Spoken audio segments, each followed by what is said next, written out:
Today on Blue 58, the Packers offense has been better this year than in 2018. Or has it? In at least one specific way, Matt LaFleur's team is actually behind Mike McCarthy's. Let me explain. Blue 58! Hello and welcome to another episode of Blue 58, the one and only podcast of thepowersweep.com. I am your host, John Meerdink. Happy to be with you here for another episode. We've got some interesting stuff to talk about on this one and stuff that may be of interest only to me. Let's find out, shall we? Packers busy on the waiver wire this week, claiming Tyler Ervin after he was released by the Jacksonville Jaguars. Presumably, he's going to be their new kick and punt returner because shortly after they claimed him, they released Tremont Smith. 1-to-1, figure it out. I thought Smith was okay on kickoff returns, but honestly, that doesn't really matter anymore. Kickoff returns, if you can't get it past the 25-yard line, you're hurting your team anyway. So unless you're really explosive in the return game, you're probably closer to neutral than anything. It really doesn't matter, is my point. Punt returns, though, the Packers have been in trouble for a while. And even though Smith had a 3-yard return this week, they're still negative for the year in punt return yards. Enter Tyler Ervin. He's going to get a shot to figure this out. 5'10", 195 pounds or so. He's listed at 185 pounds on Pro Football Reference. It's interesting to me that he's built a little bit, well, actually significantly different than previous number 3 running backs the Packers have acquired under Brian Gutekunst. Most of Gutekunst's guys have been thicker built.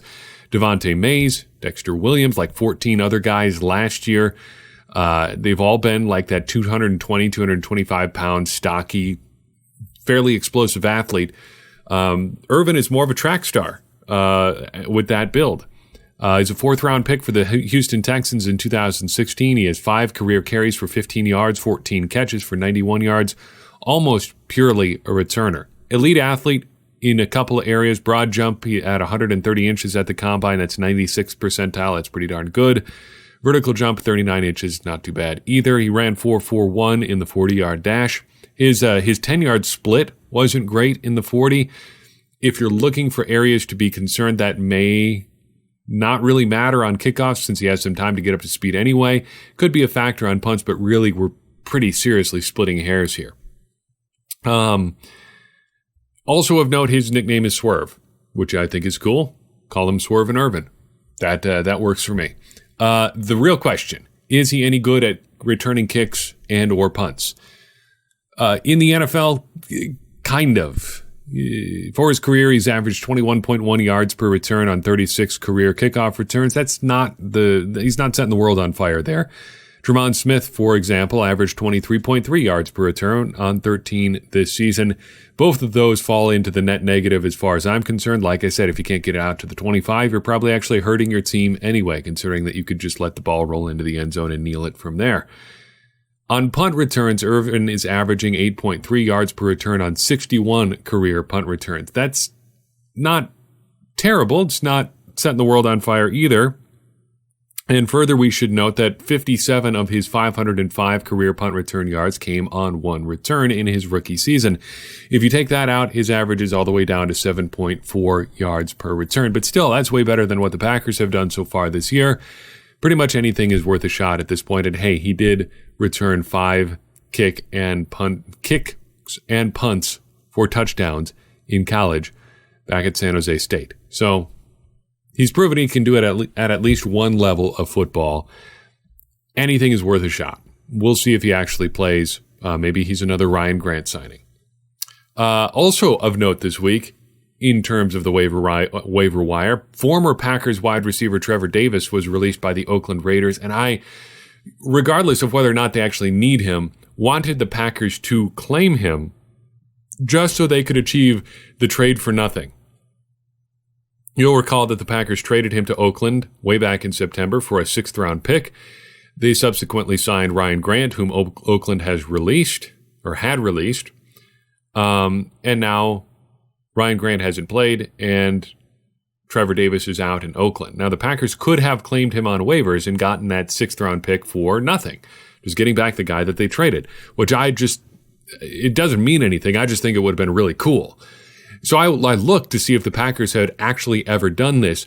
Pro Football Reference has an excellent trade finder. Unfortunately, it only goes back to 1994. The short answer, based on my research, From 1994 to present, the Packers have never traded a player for a pick or for somebody else and then later re-signed that same player. I was unable to find a situation like that. However, they did achieve something pretty close to this in 2016 and then in 2018. We've mentioned this on the podcast before. In 2016, the Packers traded the 57th, 125th, and 248th picks to the Indianapolis Colts for the 48th overall pick, the now infamous Jason Spriggs trade.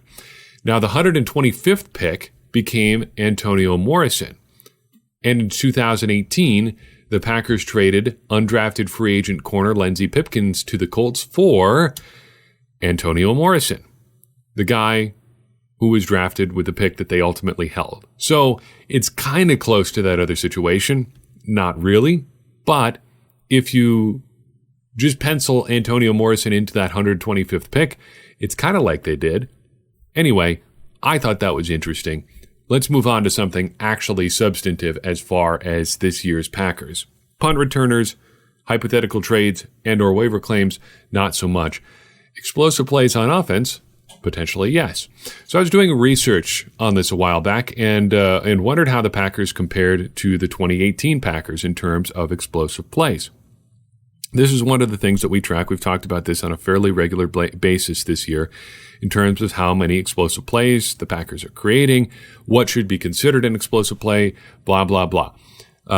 You should be familiar with that conversation. If not, just check back a couple episodes or check out our advanced stats page at thepowersweep.com for more information on explosive plays. In short, we're looking for 12-yard runs or 16-yard completions. That's what we consider as explosive. We explained our methodology before. So I was looking and thinking about how they compared to the 2018 Packers. Was wondering if anybody actually had any data on that. And then I was like, I don't know. That seems like it'd be a lot of work. Wait a second. I have those numbers. I did that work already. Let's see what we can figure out. And here's what I've learned. I was actually surprised to find out that the Packers offense is producing fewer explosive plays in 2019 than the Packers did in 2018. Through 12 games, the 2018 Packers under Mike McCarthy produced 84 explosive plays, an average of 7 per game. So far in 2019, through 12 games, the Packers have produced just 76 explosive plays, an average of 6.3 per game. They are just a little bit more than a full game behind their pace from 2018. This is interesting to me, in part because of the week or the anniversary that we just passed. You remember December 2nd, 2019 or 2018? You should, because that was the day that Mike McCarthy got fired. That was an interesting day, wasn't it? Packers lost to the Arizona Cardinals. I found out about the news after I came out of that wonderful movie, Fantastic Beasts and Where to Find Them 2, The Crimes of Grindelwald.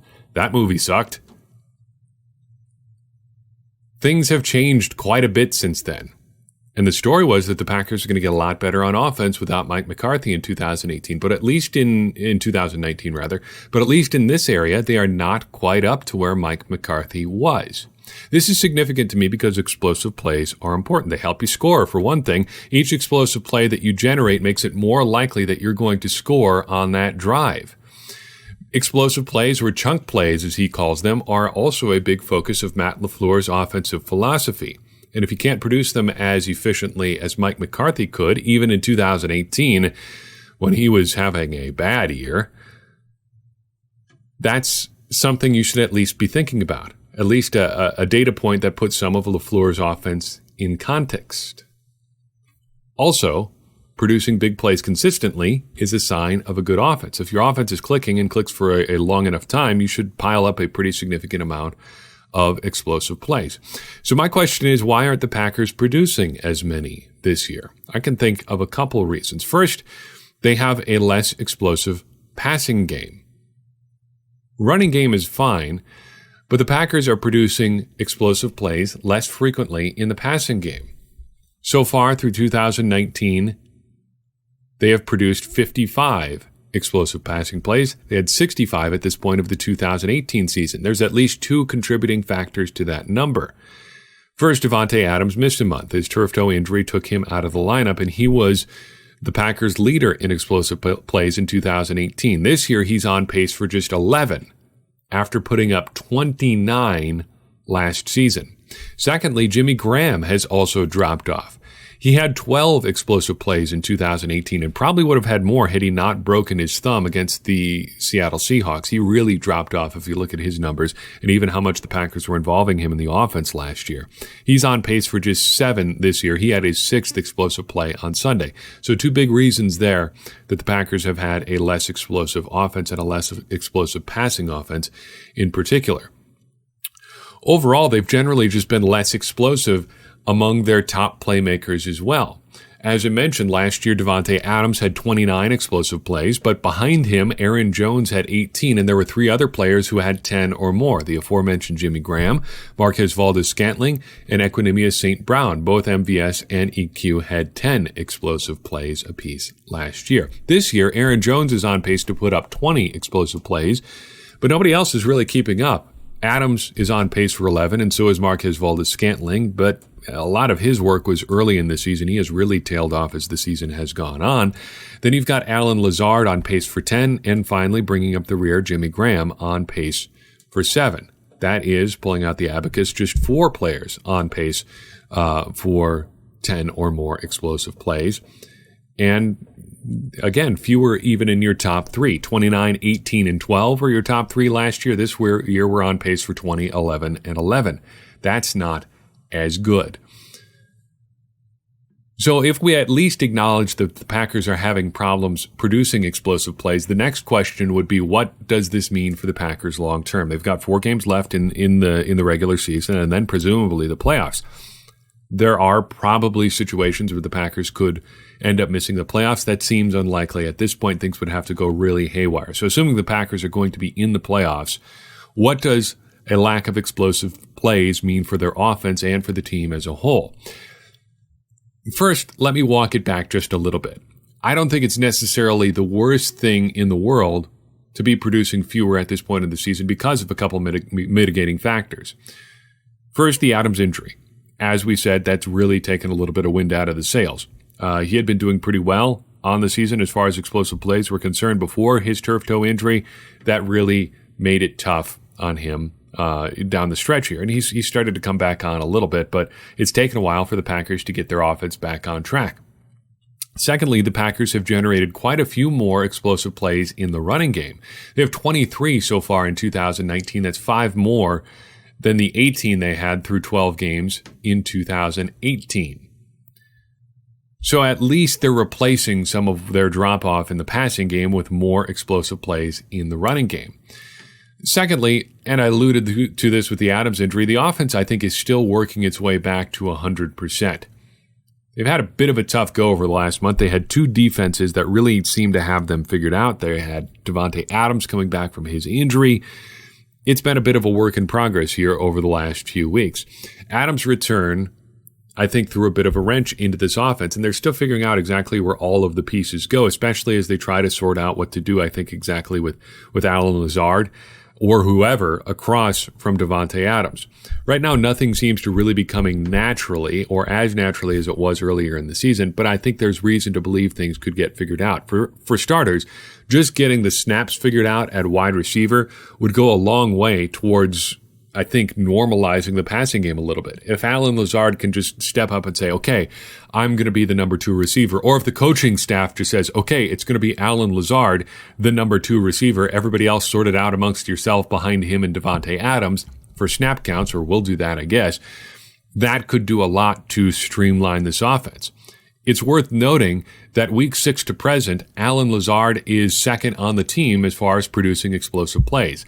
In that stretch, Aaron Jones has 9. Allen Lazard has 8.